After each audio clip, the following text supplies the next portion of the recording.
Look, there's something happening right now that nobody's really talking about. This whole situation with the pressure and expectations, most people just brush it off and say it's not that serious. Absolutely not. And my advice to that unnamed...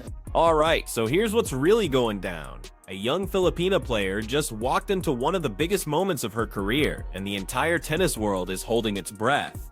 What happened in Melbourne was brutal. She completely dominated that first set, absolutely dismantled her opponent with a perfect bagel, and then everything just crumbled. The collapse was painful to watch, but that's exactly what makes this happening in Abu Dhabi so intense.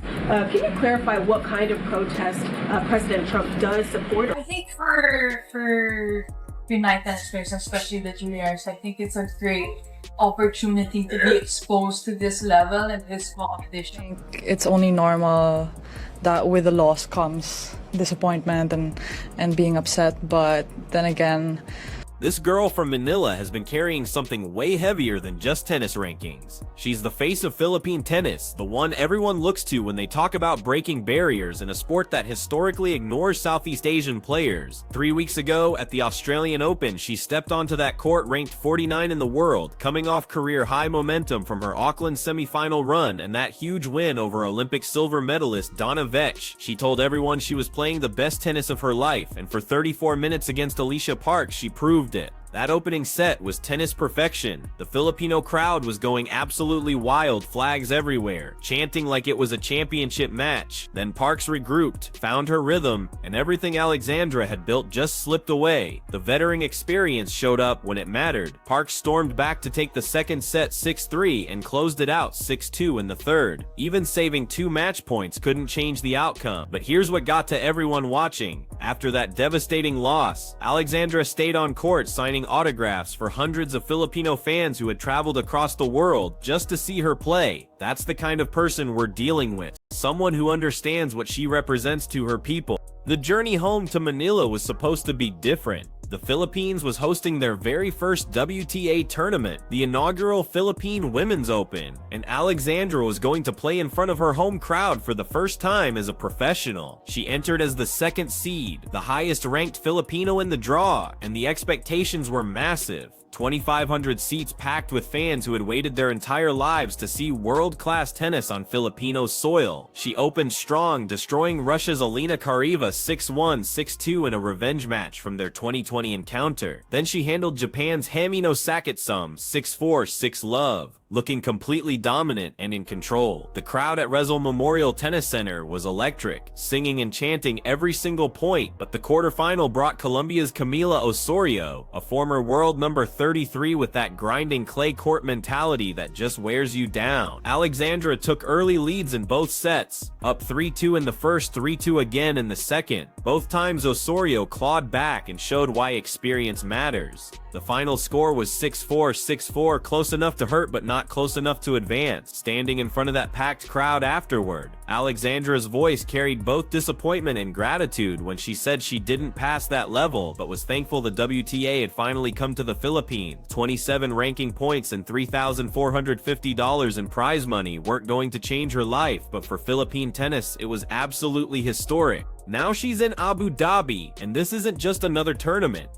The Mubadala Abu Dhabi Open is a WTA 500 event with over $1.2 million in prize money and 500 ranking points for the champion.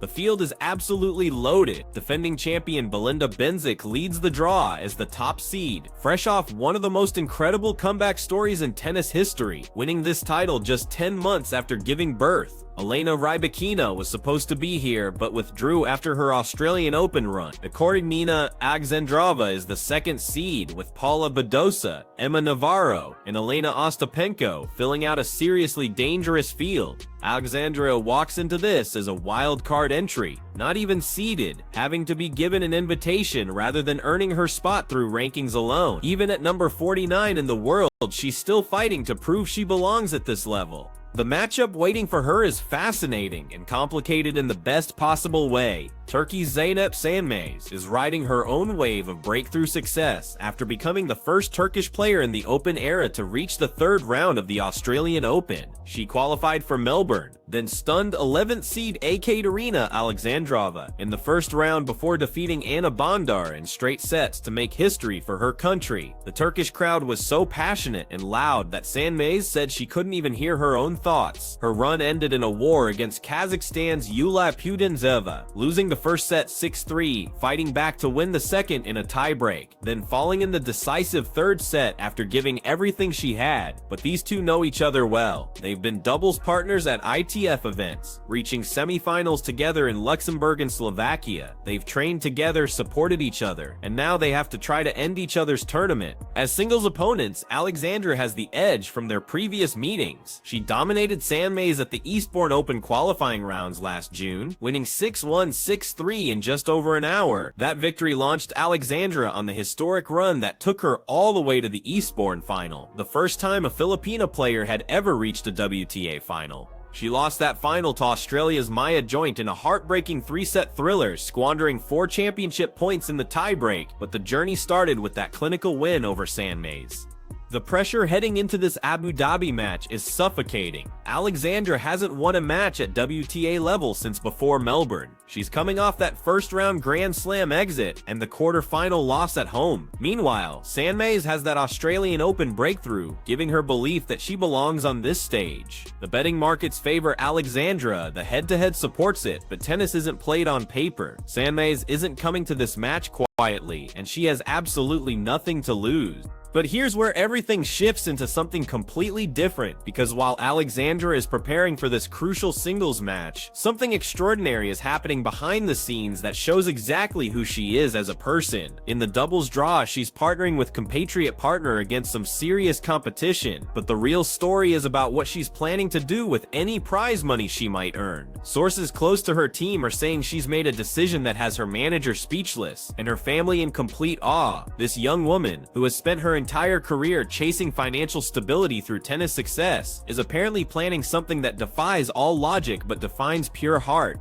The venue at Zayed Sports City International Tennis Center is already buzzing with Filipino fans who have traveled to Abu Dhabi just to watch their national hero play. The hard courts are fast, the sun is brutal, and the swirling wind can turn what looks like an easy overhead into a complete disaster if you lose focus for even half a second. Alexandra has been spotted on the practice courts looking sharp and focused, posting on social media about how excited she is to be back in the UAE and compete. What happens when she steps onto that court isn't just about advancing to the next round. It's about proving to herself and the world that those early career struggles, that Australian Open collapse, that home tournament disappointment, were all just stepping stones to something bigger. The entire Filipino sports world is watching, from Manila to the diaspora, from the fans who traveled to Melbourne, to the fans who packed the Memorial Tennis Center, to the fans who are going to be courtside in Abu Dhabi cheering her name. They're all believing, they're all hoping, and they're all waiting to see if this is the moment Alexandra reminds everyone exactly what she's made of.